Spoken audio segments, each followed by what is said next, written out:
राजीव गांधी की जयंती के मौके पर छत्तीसगढ़ सरकार आज किसान न्याय योजना की पहली किश्त जारी करेगी। ये किश्त वर्ष 2020-21 में धान बेचने वाले 21.5 लाख किसानों को मिलेगा। साल 2020-21 में हुई है 90 लाख मीट्रिक टन से ज्यादा धान की खरीदी। छत्तीसगढ़ सरकार राजीव गांधी किसान न्याय योजना के लिए 5,703 करोड़ रुपए बजट स्वीकृत किए हैं। सोनिया गांधी और राहुल गांधी वर्चुअली कार्यक्रम से जुड़ेंगे। वहीं पर मुख्यमंत्री भूपेश बघेल प्रदेश के किसानों के साथ राजधानी रायपुर को भी करोड़ों की सौगात देंगे। मध्य प्रदेश में 31 अगस्त तक नाइट कर्फ्यू बढ़ा दिया गया है। तीसरी लहर की आशंका के चलते नाइट कर्फ्यू को बढ़ाया गया। प्रदेश में 50% क्षमता के साथ जिम और सिनेमा घर खुले रहेंगे।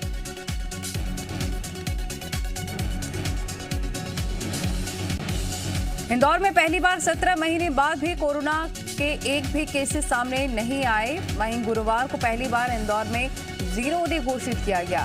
फिलहाल शहर में 17 एक्टिव केसेस मौजूद हैं जिनका इलाज जारी है। ग्वालियर से शुरू हुई जन आशीर्वाद यात्रा के साथ ही केंद्रीय मंत्री वीरेंद्र खटीक अब भोपाल पहुंचेंगे।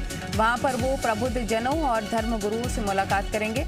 जन आशीर्वाद यात्रा 24 अगस्त को दमोह में खत्म होगी। यात्रा के जरिए सरकारी योजनाओं को जनता तक पहुंचाने का लक्ष्य है। बीजेपी प्रदेश अध्यक्ष वी डी शर्मा कल खंडवा दौरे पर थे, जिसमें उपचुनाव को लेकर कार्यकर्ताओं से मंथन किया गया। बैठक में रणनीति तय की गई। सरकार के कामों के साथ ही बीजेपी के वरिष्ठ नेता नंदू भैया के कामों को भी जनता के बीच ले जाया जाए।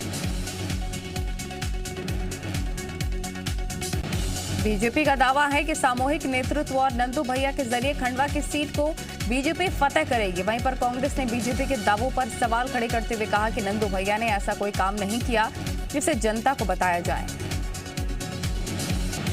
मध्य प्रदेश की सियासत में इस दिनों उपचुनाव को लेकर सरगर्मी है। बीजेपी कांग्रेस दोनों ही दलों ने उपचुनाव में पूरी ताकत झोंक दी है। इसी के तहत कृषि मंत्री कमल पटेल ने खंडवा से उपचुनाव का आगाज किया। खंडवा पहुंचे कमल पटेल ने कार्यकर्ताओं को संबोधित किया।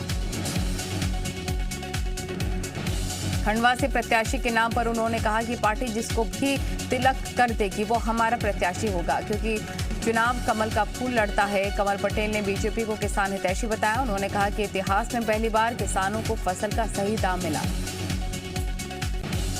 बीजेपी के महिला मोर्चा सूची के बाद अब एससी मोर्चा की सूची को लेकर भी विवाद खड़ा हो गया है। बीजेपी ने हाल ही में जो एससी मोर्चा की सूची जारी की है उसमें हत्या के आरोपी राकेश जाखोदिया को भी सदस्य बनाया गया है। राकेश जाखोदिया वर्तमान में ग्वालियर जेल में बंद है।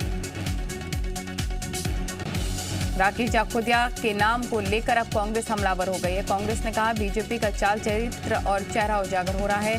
कोई भी अच्छा व्यक्ति बीजेपी के साथ नहीं जुड़ना चाहता और यही वजह है कि अपराधी किस्म के लोगों को अपनी प्रदेश कार्य समिति में जगह दे रहे हैं।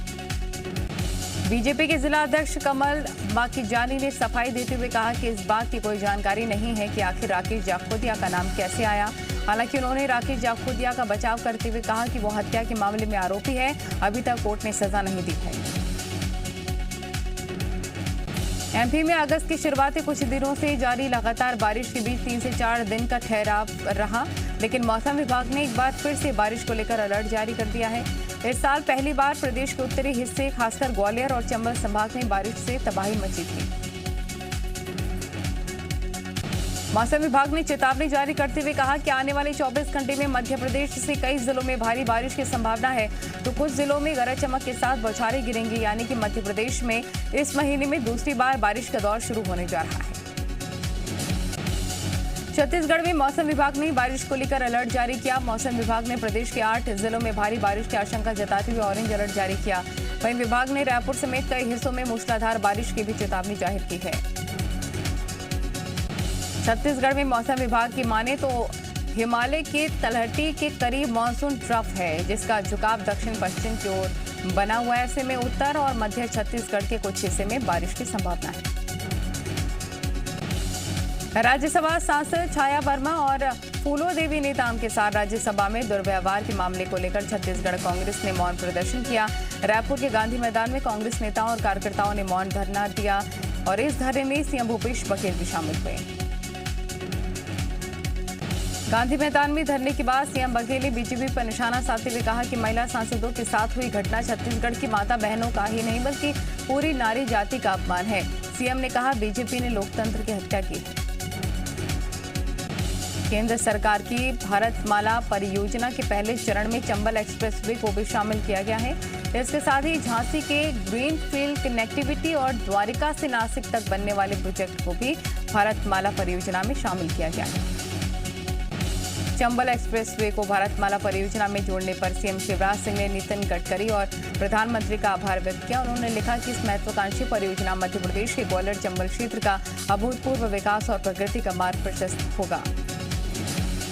उज्जैन में बाबा महाकाल को एक श्रद्धालु ने 25 लाख रुपए का चांदी का सामान दान किया। राजस्थान के रहने वाले भक्त ने 36 किलो 700 ग्राम का कुल सामान दान किया। हालांकि राजस्थान के इस भक्त ने खुद का नाम गुप्त रखने की शर्त पर यह दान किया।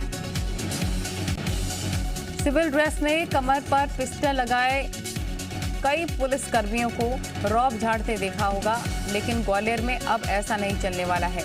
बिना वर्दी के घूमने वाले और पिस्टल लेकर रौब झाड़ने वालों को लेकर एसपी ने कड़े निर्देश दिए। आदेश में साफ कहा गया है कि अगर पुलिस वर्दी के बिना पिस्टल लगाए कोई दिखा तो कठोर कार्रवाई होगी।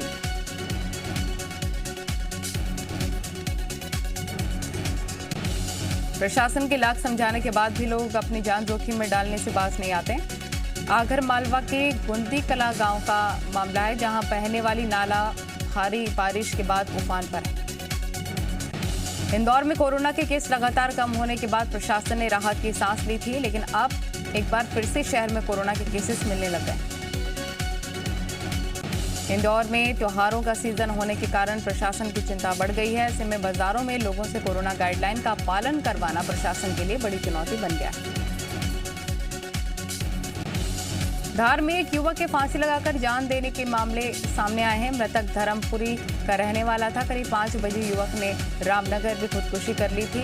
पुलिस को शव के पास एक सुसाइड नोट भी बरामद हुआ है। ग्वालियर में डॉक्टर को फोन पर धमकी देकर 10 लाख मांगने वाले आरोपी को क्राइम ब्रांच ने गिरफ्तार कर लिया है। आरोपी युवक से पैसे मांगने का कारण पूछा गया तो सामने आया कि उसे अपनी मां के कैंसर के इलाज के लिए पैसे की जरूरत है। शहर के एक डॉक्टर को इंटरनेशनल नंबर से कोई शख्स कॉल पर धमकी देकर 10 लाख की मांग कर रहा था और इसकी शिकायत डॉक्टर ने क्राइम ब्रांच से की थी। पुलिस सीसीटीवी की मदद से आरोपी को पकड़ने में कामयाब हुई और ये सामने आया कि सीसीटीवी इंस्टॉल करने वाले शख्स ने ही धमकी दी थी।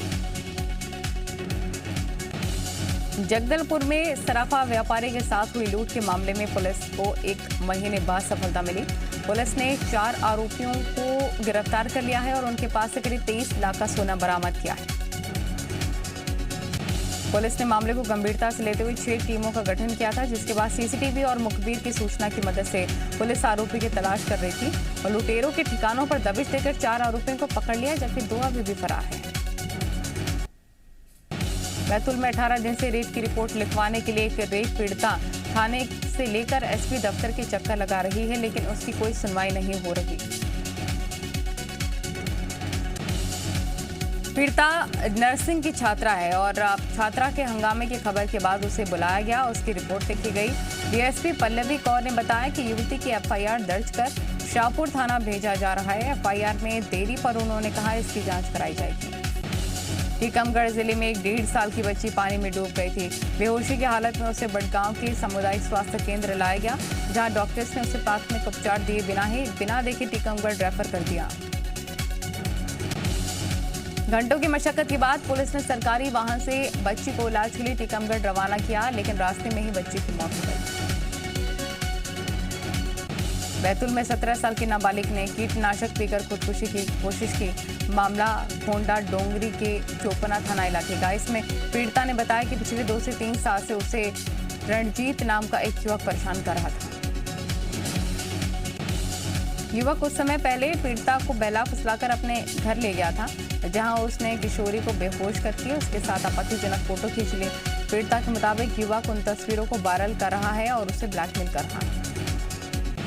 बड़वानी जिले के लव जिहाद का मामला सामने आया है। आरोप है कि युवक अकीब ने अबन बनकर युवती का यौन शोषण कर रहा था। मामले में युवती के बयान के आधार पर पुलिस ने मामला दर्ज कर लिया है। मुरैना के अंबा में ज्ञात बदमाशी ने फायरिंग कर कारोबारी के साथ लूट की वारदात को अंजाम दिया। आरोप है कि बदमाश कारोबारी से 50,000 रुपए कैश और ज्वेलरी की लूट कर ले गए थे। पीड़ित कारोबारी ने पुलिस पर भी मामले में कार्रवाई नहीं करने का आरोप लगाया। मंडला में गर्भवती महिला को खाट के सहारे मुख्य सड़क तक लाया गया। क्योंकि गांव तक पहुंचने के लिए यहां एक सड़क तक नहीं है। जैसे तैसे महिला को एम्बुलेंस नसीब हुई। निवाड़ी में पृथ्वीपुर ब्लॉक के ज्वारपुरा गांव में उल्टी दस्त से 30 लोग बीमार हो गए हैं। वहीं पर 7 साल की बच्ची रागनी और 45 साल के लक्ष्मण कुशवाहा की मौत हो गई। डॉक्टर्स के मुताबिक दूषित पानी या खाने के कारण लोगों की तबीयत बिगड़ी है। लोगों को समय से इलाज मिल सके, इसके लिए प्रशासन की ओर से भी डिप्टी कलेक्ट्रेट सहित राजस्व कर्मचारी गांव में तैनात किए गए। ग्वालियर में सिद्धि बाबा पहाड़ी के कुएं में मिली लाश की गुत्थी पुलिस ने सुलझा ली है। पुलिस ने युवक की हत्या के आरोप में 3 को गिरफ्तार किया। पुलिस से मिली जानकारी में ये सामने आया है कि मृतक के दोस्तों को उसके अवैध संबंध होने का शक था, जिसके कारण उसके 2 दोस्तों ने अपने 3 साथियों के साथ मिलकर युवक की हत्या कर दी।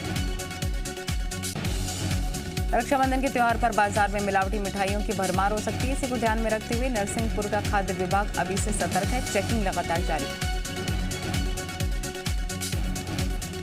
खाद्य विभाग ने तहसीलदार के साथ मिलकर मिठाइयों के सैंपल लिए। इसके साथ ही मिठाई बनाने वालों के गोदाम का मुआयना भी किया। खाद्य विभाग ने मिठाई दुकानदार को गुणवत्ता बरकरार रखने की हिदायत दी है। दमोह के कोतवाली थाने में हंगामा मच गया। हिंदू संगठन के सैकड़ों लोगों ने थाने को घेर लिया। हालत इस कदर बिगड़ गई कि खुद एसपी को मोर्चा संभालना पड़ा। 12 अगस्त को कॉलेज में पढ़ने वाली लड़की अचानक से गायब हो गई। पुलिस ने गायब हुई लड़की के परिजनों के खिलाफ बिना अनुमति प्रदर्शन जैसी धाराओं में केस दर्ज कर लिया। रायसेन में बस ड्राइवर ने तेज बहाव के बीच से बस को नदी के पार लगा दिया। अगर जरा से चूक होती तो बड़ा हादसा हो सकता था।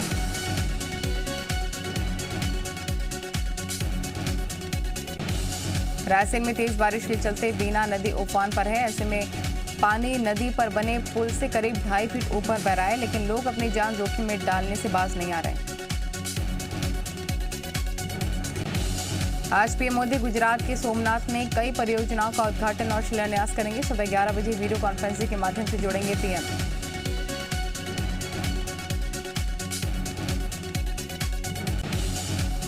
समान विचारधारा के नेताओं को सोनिया गांधी का निमंत्रण। वर्चुअल मीटिंग में शामिल हो सकते हैं 15 दलों के नेता। 2024 के लिए कॉमन मिनिमम प्रोग्राम पर हो सकती है चर्चा। यूपी चुनाव को लेकर बीजेपी की तैयारी तेज। गुरुवार को गृह मंत्री अमित शाह के घर पर हुई अहम बैठक। बीजेपी अध्यक्ष जेपी नड्डा, सीएम योगी समेत यूपी बीजेपी के अध्यक्ष शामिल हुए। जम्मू कश्मीर के राजौरी में उत्तराखंड का लाल शहीद आतंकियों से लोहा लेते हुए जवान राम सिंह भंडारी शहीद हुए। पौड़ी गढ़वाल के सालाना गांव के रहने वाले थे शहीद राम सिंह भंडारी। जम्मू कश्मीर में नहीं थम रहा नेताओं पर आतंकी हमलों का सिलसिला। अपनी पार्टी के नेता गुलाम हसन की गोली मारकर हत्या। अगले हफ्ते G7 के विदेश मंत्रियों की होने वाली बैठक की अध्यक्षता करेगा ब्रिटेन। बैठक में अफगानिस्तान की स्थिति पर होगी चर्चा।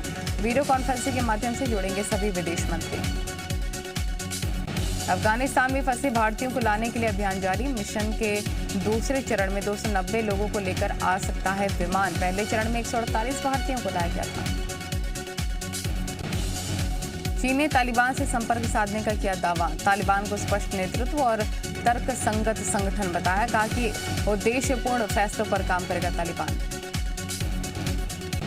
आतंकवाद पर यूएनएससी की बैठक में विदेश मंत्री एस जयशंकर चीन और पाकिस्तान पर उन्होंने बोला हमला। कहा चाहे अफगानिस्तान में हो या भारत के खिलाफ प्रोत्साहन के दम पर लश्कर और जैश बिना डरे जारी रखते हैं लड़ाई। अफगानिस्तान से अपनी सेना को वापस बुलाने पर जो बाइडेन की सफाई का 31 अगस्त तक सभी लोगों को बाहर निकाल लिया जाएगा, लेकिन तारीख को आगे बढ़ाया जा सकता है। अफगानिस्तान के सिख भी आ रहे हैं भारत। तालिबानियों के कब्जे के बाद अफगान सिखों ने भारत सरकार से की थी बाहर निकालने की अपील। काबुल में तालिबानी कब्जे के विरोध में लोगों ने ऑटो रिक्शा से निकाला मार्च। हॉर्न बजाकर अफगानी झंडा लहराकर जताया विरोध। काबुल की सड़कों पर तालिबानियों के जुल्म का शिकार हो रहे लोग। अफगानी फ्लैग के साथ जा रहे शख्स को पीटा। बंदूक की बट से शख्स पर किया हमला। अफगानिस्तान में तालिबानी दहशतगर्दों के बीच रिपोर्टिंग करती नजर आई बहादुर महिला पत्रकार। कहा तालिबानी आतंक के खिलाफ नहीं झुकूंगी। अपनी छवि चमकाने के लिए तालिबानी अब टीवी पर कर रहे हैं रुख। सरकारी चैनल पर अपना पक्ष रखते नजर आए तालिबानी सेना के प्रवक्ता कारी यूसुफ अहमदी। काबुल में मासूमों पर गोलीबारी के खिलाफ सड़कों पर उतरी महिलाएं, तालिबानी अत्याचारों से गुस्साई भीड़ ने जमकर प्रदर्शन किया। अफगानिस्तान के हेरात में तालिबान के खिलाफ महिलाओं ने खोला मोर्चा, खुद को बचाने के लिए महिलाओं ने उठाए हथियार।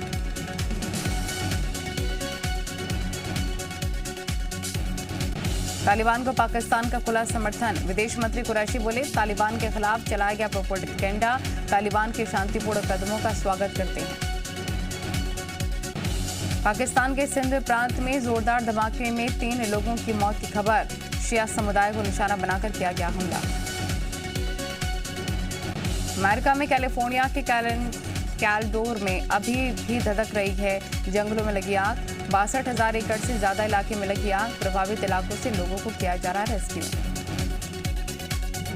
कैलिफोर्निया में हेलीकॉप्टर से बुझाई जा रही है जंगलों में लगी आग, कैलडोर में आसमान से आग के लपटों पर गिराया जा रहा पानी। कैलिफोर्निया में लगी आग की भेंट चढ़े घर, गाड़ियां भी जलकर खाक, अपने जले हुए घर और गाड़ियों को देखने पहुंचे दादा और पोते हुए इमोशनल। ग्रीस की राजधानी एथेंस में भी भड़की जंगलों की आग, देवदार के जंगलों में लगी आग को बुझाने में जुटे पोलैंड से आए फायर फाइटर्स, दर्जनों गांवों से लोगों को निकाला गया। अमेरिका में वैक्सीनेशन पर मौसम की मार का नहीं हुआ असर, संक्रमण बढ़ने के साथ तूफान प्रभावित इलाकों में भी तेजी से हो रहा है टीकाकरण। इंडिया रेटिंग्स ने बढ़ाया भारत की विकास दर का अनुमान, जीडीपी ग्रोथ रेट अब 9.4% किया गया। आर्थिक गतिविधियां आश्चर्यजनक रूप से तेज।